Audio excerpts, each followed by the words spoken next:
Now let's define more thermodynamic terms. So now I am interested in phase. So first of all, now we will define the term phase. So basically, we are dealing with different kind of phases in our daily life. That is solid phase, liquid phase, and gas phase. So first of all, we will define what is the definition or what is the correct meaning of the phase. So phase we can define as a quantity of matter homogeneous throughout in chemical composition and physical structure is called phase. So phase we can define a quantity of matter homogeneous homogeneous throughout in throughout in chemical chemical composition and physical structure and physical structure is called phase. So I will again define the definition of phase: a quantity of matter homogeneous throughout in chemical composition and physical structure or phase. So every substance can exist in any of the three phases. So for for example, solid phase, it may be liquid phase, or it may be phase. So every substance can exist in any of these three phases, either in solid phase, liquid phase, or in gas phase. So now we can easily define homogeneous system. Homogeneous system. So a system containing only one phase is called homogeneous system.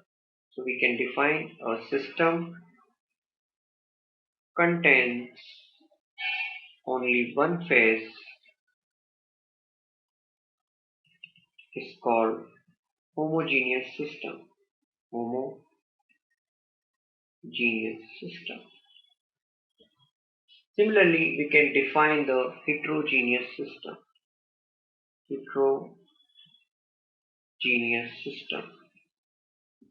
So for heterogeneous system, we can define a system contains more than one phase, more than one phase is called heterogeneous system. Heterogeneous system. So now we can clearly understand what is the meaning of homogeneous system and what is the meaning of heterogeneous system. Now we will define equilibrium. We basically we are interested in thermodynamic equilibrium, but before going into the detail of thermodynamic equilibrium, first of all we have to understand what is the meaning of equilibrium. If there is no unbalance between system and surrounding with respect to any physical quantity, that is called equilibrium. So we can say that if there is no unbalance between system and surrounding with respect to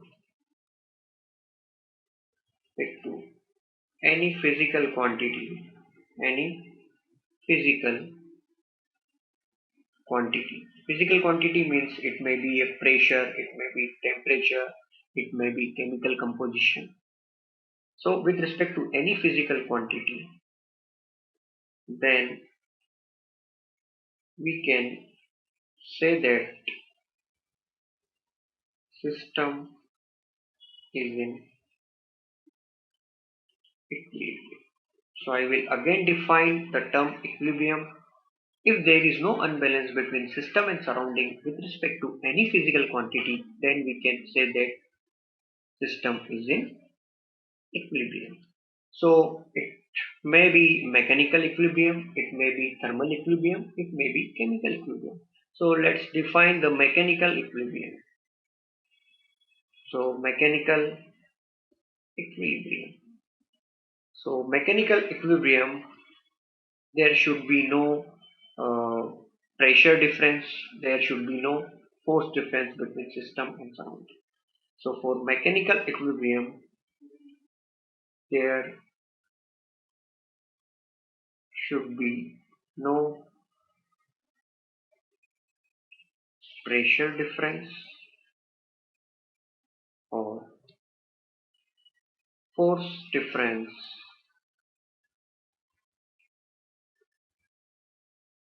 between system and surrounding. So for mechanical equilibrium, there should be no pressure difference, or we can say that force difference between system and surrounding. Similarly, we can define thermal equilibrium. For thermal equilibrium, there should be no difference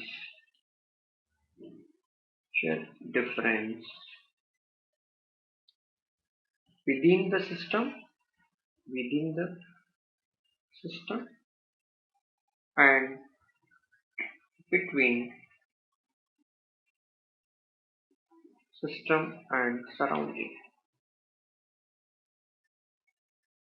So for thermal equilibrium, there should be no temperature difference within the system and between the system and surrounding. Similarly, we can define chemical equilibrium.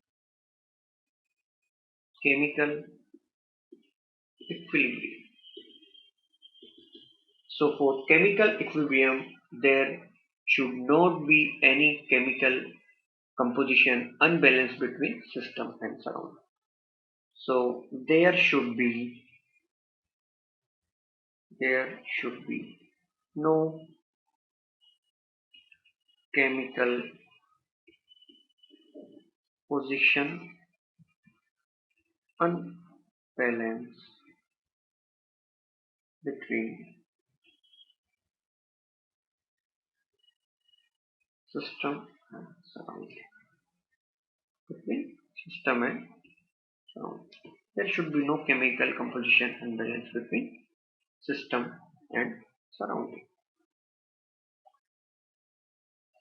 Now we can talk about thermodynamic equilibrium.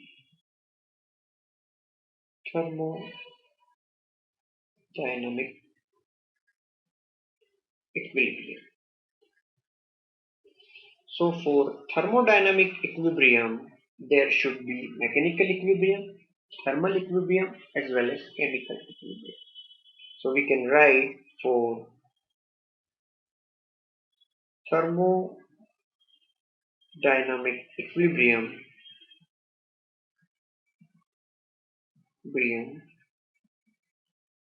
there should be following equilibrium.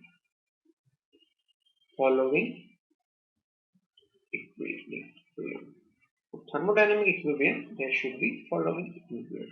There should be mechanical equilibrium,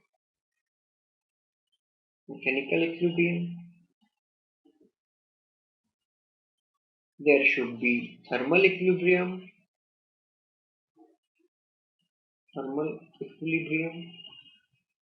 there should be chemical equilibrium.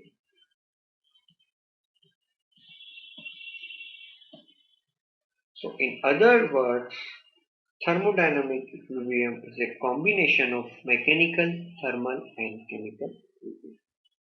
So the combination of these three is called thermodynamic equilibrium.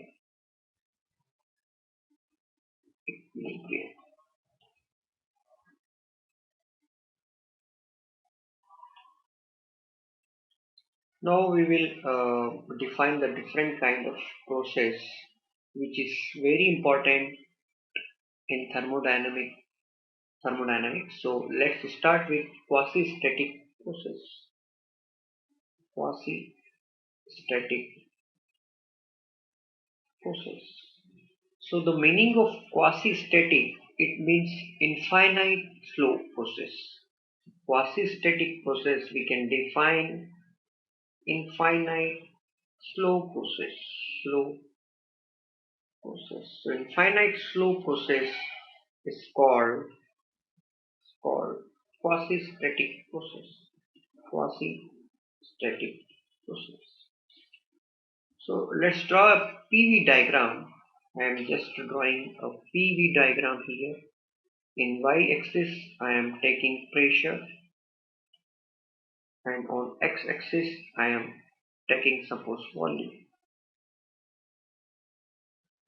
E and volume is V, and I am defining a state here, that is 1.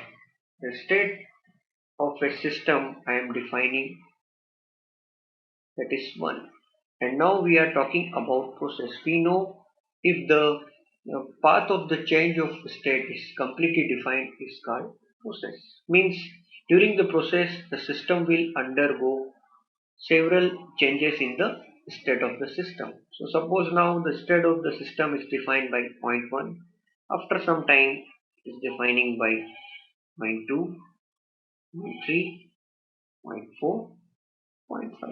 And if we are talking about this quasi-static process, means for moving from one state to two state, theoretically it will take infinite time.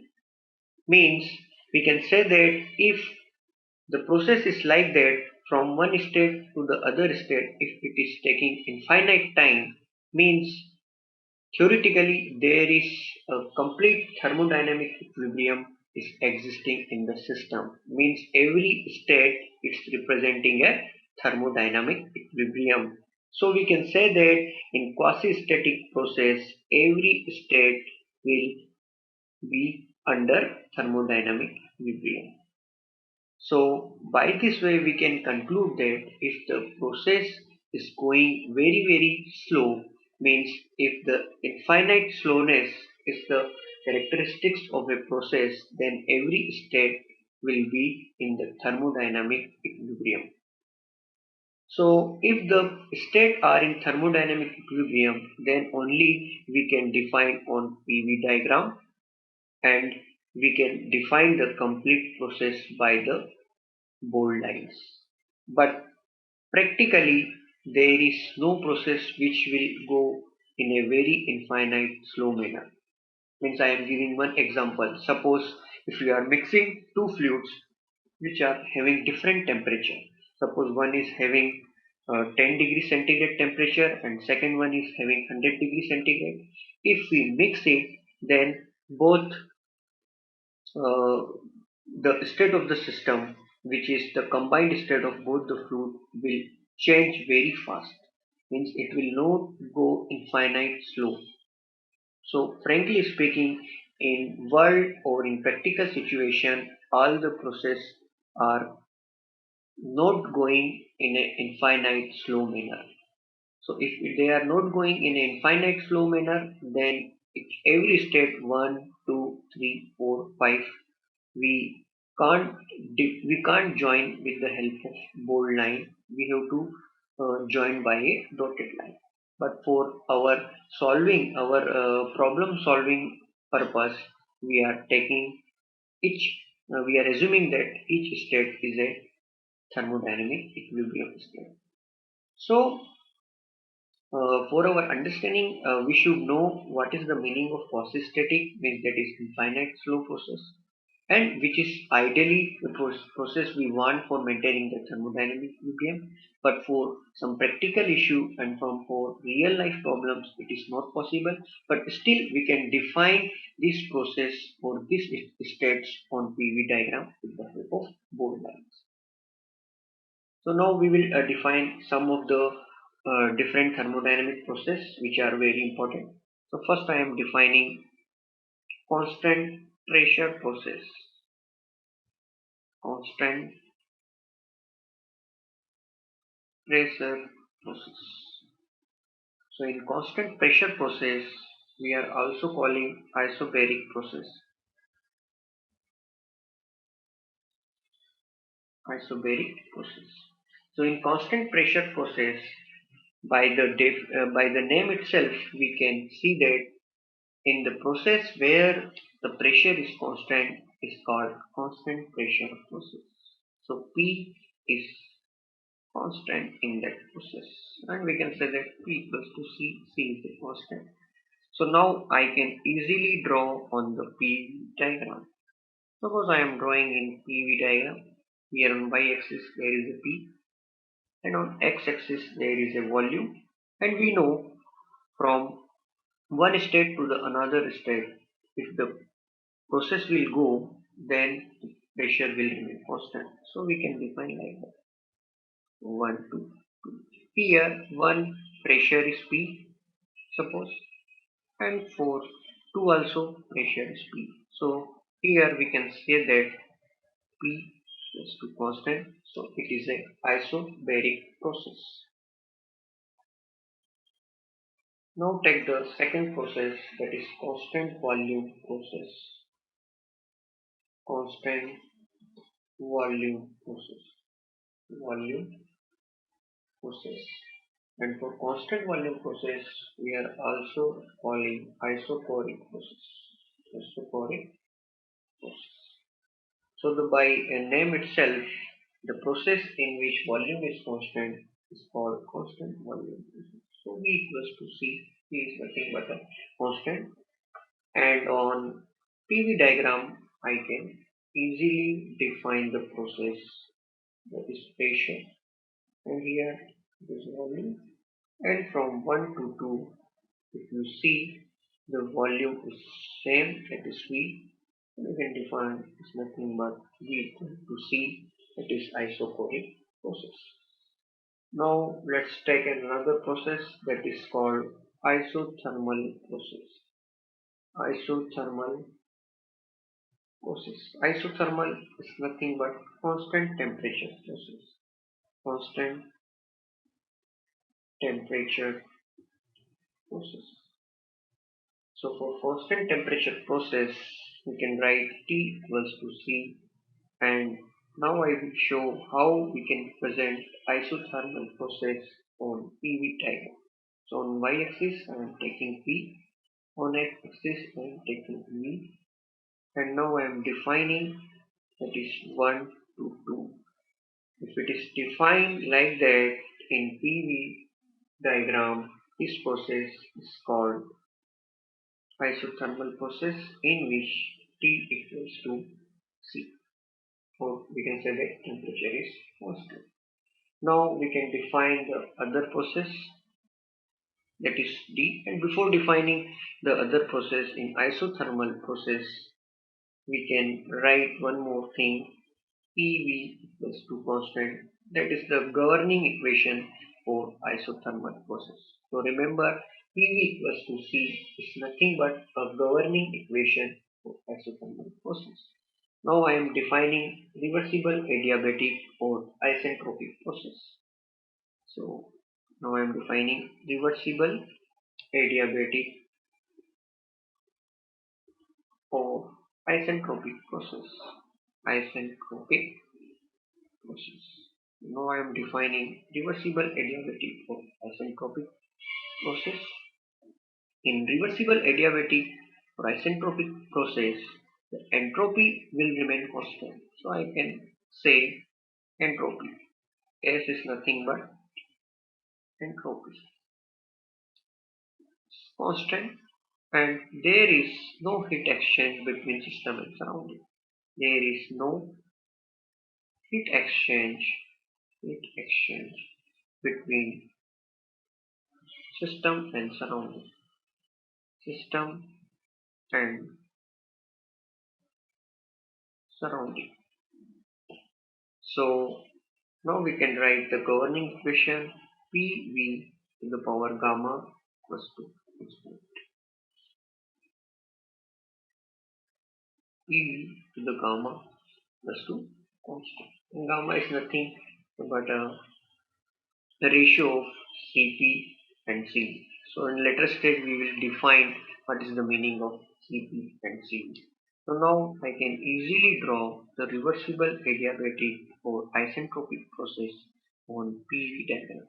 Y-axis P, x-axis V, and now I am defining 1, 2 here, and this is nothing but PV to the power gamma is equals to.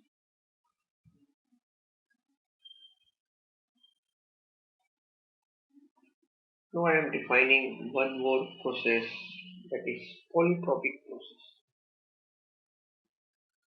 Tropic process. We have already defined like isothermal, reversible adiabatic or isentropic process. So these are the ideal kind of process, but in real life there is a deviation from isothermal process or reversible adiabatic process. So now I am defining the more realistic process, that is called polytropic process. So we can say that it's a more realistic or it's a generalized process. Generalized process. And the governing equation for this polytropic process or generalized process is PV to the power n equals to constant, or we can say that is equals to C. Here n is the index of expansion. So n is nothing but index of expansion. So now I will easily define this process on PV diagram. I can easily define this process on PV diagram. So here I am defining the process by this ordered line. Here there is a state 1, here there is a state 2, and this path is gone by this equation C. And now we can easily define this n. It is nothing but ln of P1 by P2 divided by n V2 by P. So by this way we can also find the value n is nothing but ln P1 by P2 ln V2 by V1.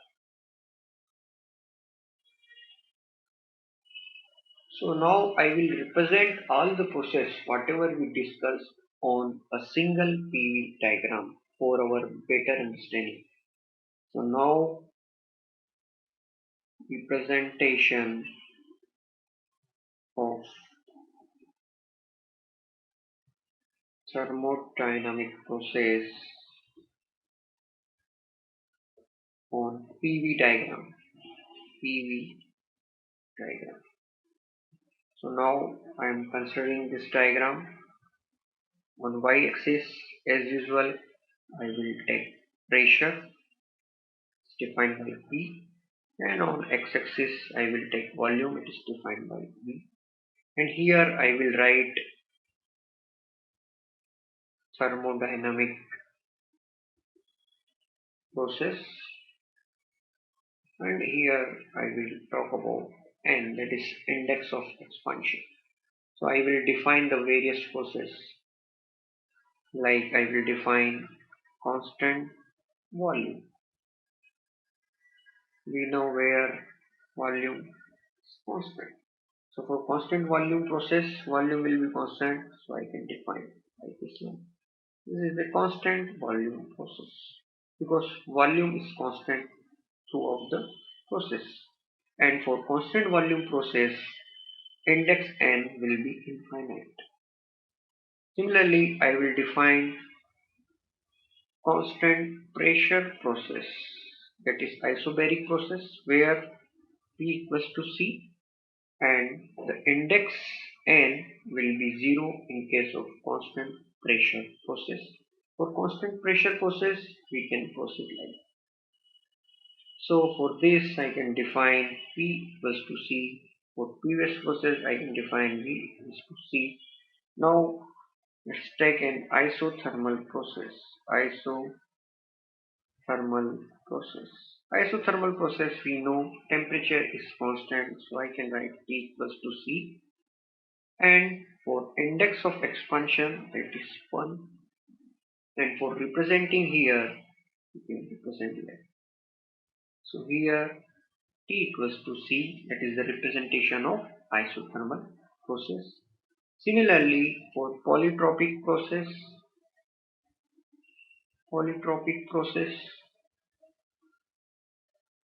we are having the governing equation PV to the power n equals to constant, and for value of n it's varying from 1 to 1.25 in practical cases. So I am writing n, the range of n is from 1 to 1.25, and now I can represent this polytropic process here. If you remember our fundamentals regarding quasi-static process, so I told you one thing, only the process which is quasi-static we can represent by the bold lines on PV diagram. So here I am, whatever process I am writing like constant pressure, constant volume, isothermal process, these are the ideal processes. So it means these processes are undergo infinite slowness, so we can represent with the bolded line. But I also told in practically sometimes we are using bolded line for the practical processes also like polytropic, but the real representation of the practical process or real life process which is not a quasi-static process we can present by dotted line. So in case of polytropic process which is more realistic or which is more generalized process, I am using this dotted line. So there should be no confusion why I am using this dotted line, because it's more realistic, which is not having the characteristics of infinite slowness. That's why I am representing with the help of dotted lines. But for our practical solving purpose, we can also use bold line. Now I will define the last process, that is reversible adiabatic process. In reversible adiabatic process, governing equation PV to the power gamma equals to constant, and here the value of gamma, here we are taking 1.4, and I can easily present this process as this term. So here I can represent PV to the power gamma equals to constant for reversible adiabatic process, which is having an index of expansion is 1.4 for air. So from this PV diagram we can easily understand what will be the combined representation of all the process on a single PV diagram.